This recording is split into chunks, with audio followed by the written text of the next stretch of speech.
Hi ಸ್ನೇಹಿತರೆ, welcome to our channel Mithun Raj ಅಡುಗೆ ಮನೆ. ಇವತ್ತಿನ ವಿಡಿಯೋದಲ್ಲಿ ಸ್ಪೆಷಲ್ ಆಗಿ ನಾನು ಮಾವಿನಕಾಯಿ ಚಿತ್ರಾನ್ನ ಮಾಡಿ ತೋರಿಸ್ತಾ ಇದ್ದೀನಿ. ಯಾವಾಗಲೂ ಚಿತ್ರಾನ್ನ ಮಾಡಿಕೊಂಡು ತಿಂದು ಬೇಜಾರಾಗಿದ್ದರೆ ಒಮ್ಮೆ ಈ ಥರ ಮಾವಿನಕಾಯಿ ಚಿತ್ರಾನ್ನ ಮಾಡ್ಕೊಂಡು ತಿನ್ನಿ, ಸೂಪರ್ ಆಗಿರುತ್ತೆ. ಈಗಂತೂ ಬೇಸಿಗೆ ಕಾಲ ಸ್ಟಾರ್ಟ್ ಆಗಿದೆ ಅಲ್ಲ, ಮಾವಿನಕಾಯಿ ಹೆಂಗೋ ಬಂದೇ ಬರುತ್ತೆ. ಒಮ್ಮೆ ಈ ಥರ ಮಾಡಿ ನೋಡಿ, ಖಂಡಿತ ಇಷ್ಟಪಟ್ಟು ಹೇಳ್ತೀರಾ ಆ್ಯಂಡ್ ಇಷ್ಟಪಟ್ಟು ಮಾಡಿಕೊಂಡು ತಿಂತೀರಾ ಕೂಡ. ಅಷ್ಟು ಚೆನ್ನಾಗಿರುತ್ತೆ. ತಡ ಮಾಡದೆ ವಿಡಿಯೋ ಸ್ಟಾರ್ಟ್ ಮಾಡೋಣ ಬನ್ನಿ. ಮೊದಲನೇದಾಗಿ ಒಂದು ಕಡಾಯಲ್ಲಿ ಒಂದು 3 ಸ್ಪೂನಷ್ಟು ಎಣ್ಣೆ ಹಾಕ್ತಿದ್ದೀನಿ. ಚಿತ್ರಾನ್ನಕ್ಕೆ ಮತ್ತು ಯಾವುದಾದ್ರೂ ಈ ಥರ ಪುಳಿಯೋಗರೆ ಇಂಥವು ಮಾಡೋದಕ್ಕೆ ಸ್ವಲ್ಪ ಎಣ್ಣೆ ಜಾಸ್ತಿ ಇರಬೇಕು. 1 ಸ್ಪೂನು ಜೀರಿಗೆ, 1 ಸ್ಪೂನು ಸಾಸಿವೆ ಕಾಳು ಹಾಕ್ತಿದ್ದೀನಿ. ನೆಕ್ಸ್ಟು ಉದ್ದಿನಬೇಳೆ ಮತ್ತು ಕಡಲೆಬೇಳೆ ಕೂಡ ಹಾಕ್ತಿದ್ದೀನಿ. ಒಂದು 4 ಒಣಮೆಣಸಿನ್ಕಾಯಿ ಕೂಡ ಹಾಕ್ತಿದ್ದೀನಿ. ಹಾಕಿಬಿಟ್ಟು ಸ್ವಲ್ಪ ಕೈ ಆಡಿಸ್ಕೊತೀನಿ. ನಾನು ಚಿತ್ರಾನ್ನ ಮಾಡಲಿ ಪುಳಿಯೋಗರೆ ಮಾಡಲಿ ಎಣ್ಣೆ ಸ್ವಲ್ಪ ಜಾಸ್ತಿ ಇದ್ದರೆ ಚೆನ್ನಾಗಿರುತ್ತೆ. ನೆಕ್ಸ್ಟು ಒಂದು 4ರಿಂದ 5 ಹಸಿಮೆಣಸಿನ್ಕಾಯಿನ ಈ ಥರ ಉದ್ದದಾಗ ಕಟ್ ಮಾಡಿಕೊಂಡು ಹಾಕ್ತಾಯಿದ್ದೀನಿ. ನೆಕ್ಸ್ಟ್ ಕರಿಬೇವು ಹಾಕ್ತೀನಿ. ಇದನ್ನು ಕೂಡ ಸ್ವಲ್ಪ ಕೈ ಆಡಿಸ್ಕೊತೀನಿ. ಚಿತ್ರಾನ್ನ ಯಾವ ಥರ ಮಾಡ್ತಾರೆ ಅದೇ ಥರ ಪ್ರೊಸೀಜರ್, ಅದು ಸ್ವಲ್ಪ ಡಿಫ್ರೆಂಟಾಗಿ ಮಾಡಬೇಕು. ನೆಕ್ಸ್ಟ್ ಒಂದು ಮೀಡಿಯಮ್ ಈರುಳ್ಳಿನ ಈ ಥರ ಸಣ್ಣದಾಗಿ ಕಟ್ ಮಾಡಿಕೊಂಡು ಹಾಕ್ತಿದ್ದೀನಿ.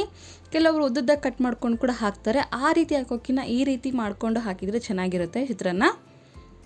ಇದು ಸ್ವಲ್ಪ ಬಣ್ಣ ಚೇಂಜ್ ಆಗಬೇಕು, ಅಲ್ಲಿವರೆಗೆ ಫ್ರೈ ಮಾಡ್ಕೋಬೇಕು.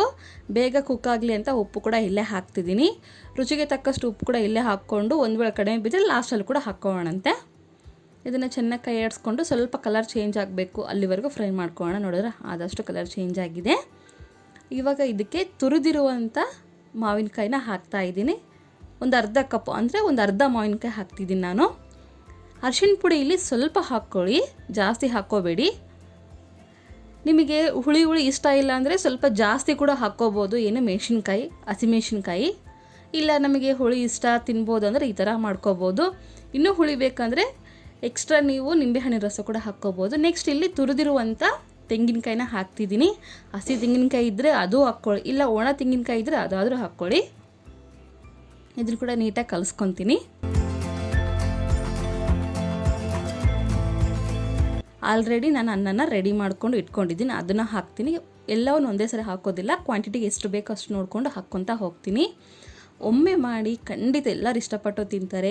ಯುಗಾದಿ ಹಬ್ಬಕ್ಕೆ ನಾವು ಬೇವು ಬೆಲ್ಲ ಮಾಡ್ತೀವಲ್ಲ, ಹೆಂಗೋ ಮಾವಿನಕಾಯಿ ತಂದಿರ್ತೀವಿ. ಒಮ್ಮೆ ಈ ಥರ ಮಾಡಿ ನೋಡಿ, ತುಂಬ ಚೆನ್ನಾಗಿರುತ್ತೆ, ಡಿಫ್ರೆಂಟ್ ಫ್ಲೇವರ್ ಕೊಡುತ್ತೆ ಅಂತ ಹೇಳ್ಬೋದು. ಯಾವಾಗಲೂ ಒಂದೇ ಥರ ಚಿತ್ರಾನ್ನ ಮಾಡಿ ತಿಂದು ಬೇಜಾರಾಗಿದ್ದರೆ ಒಮ್ಮೆ ಈ ಥರ ಟ್ರೈ ಮಾಡಿ, ಖಂಡಿತ ನಿಮ್ಮೆಲ್ಲರಿಗೂ ಇಷ್ಟ ಆಗುತ್ತೆ. ಎಲ್ಲ ಹಾಕ್ಕೊಂಡ್ಮೇಲೆ ನೀಟಾಗಿ ಕಲಿಸ್ಕೊತೀವಿ. ಇಲ್ಲಿ ಲಾಸ್ಟಲ್ಲಿ ಸ್ವಲ್ಪ ಉಪ್ಪು ಆಗಿದೆನಾ ಇಲ್ಲ ಅಂತ ಚೆಕ್ ಮಾಡಿಕೊಂಡು, ಉಪ್ಪು ಆಗಿಲ್ಲ ಅಂದರೆ ಎಕ್ಸ್ಟ್ರಾ ಸ್ವಲ್ಪ ಹಾಕ್ಕೊಳ್ಳಿ. ನಾನೆಲ್ಲ ಕಲಿಸಿದ್ದೀನಿ. ನೋಡಿದ್ರೆ ಸಖತ್ತಾಗಿದೆ ಅಂತ ಹೇಳ್ಬೋದು. ಇದಕ್ಕೆ ಸ್ವಲ್ಪ ಕೊತ್ತಂಬರಿ ಹಾಕಿಬಿಟ್ಟು ಸರ್ವ್ ಮಾಡಿಕೊಂಡ್ರೆ ತುಂಬ ಚೆನ್ನಾಗಿರುತ್ತೆ. ನೀವು ಇಷ್ಟ ಇದ್ದರೆ ಕಾಯಿ ಚಟ್ನಿಯಿಂದ ತಿನ್ಬೋದು, ಇಲ್ಲ ಉಪ್ಪಿನಕಾಯಿಂದನೂ ತಿನ್ಬೋದು. ಯಾವುದಾದ್ರೂ ಉಪ್ಪಿನಕಾಯಿ ಇದ್ದರೂ ಇನ್ನೂ ಸೂಪರಾಗಿರುತ್ತೆ.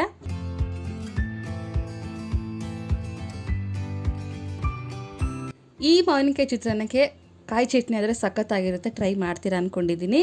ಟ್ರೈ ಮಾಡಿ ರೆಸಿಪಿ ಹೇಗೆ ಬಂದಿದೆ ಅನ್ನೋ ಕಾಮೆಂಟ್ ಬಾಕ್ಸಲ್ಲಿ ಹೇಳೋದನ್ನು ಮರಿಬೇಡಿ, ಓಕೆನಾ. ಸಿಂಪಲ್ಲಾಗಿ ಈಸಿಯಾಗಿ ಕ್ವಿಕ್ಕಾಗೆ ಮಾಡ್ಕೋಬೋದು.